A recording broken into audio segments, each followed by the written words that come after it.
महाराष्ट्रातील लाखो शेतकऱ्यांसाठी एक मोठी आनंदाची बातमी. आता तुमच्या शेतजमिनीच्या वाटणीपत्रासाठी नोंदणी शुल्क भरावं लागणार नाही.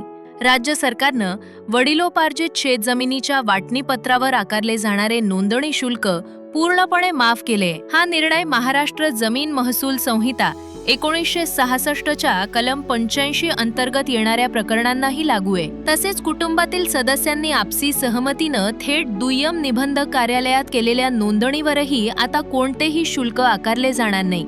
यापूर्वी नियमांमध्ये स्पष्टता नसल्यामुळे अनेकांना नोंदणी शुल्क भरावे लागत होते, पण आता शासनानं ही अडचण दूर केलीये. यामुळे शेतकऱ्यांचा आर्थिक भार कमी होणार असून जमीन वाटपाची प्रक्रिया अधिक सोपी आणि जलद होणार आहे. हा महत्त्वपूर्ण निर्णय मुख्यमंत्री देवेंद्र फडणवीस यांच्या नेतृत्वात आणि महसूल मंत्री चंद्रशेखर बावनकुळे यांच्या पुढाकारातून घेण्यात आलाय. महसूल विभाग, महाराष्ट्र शासन.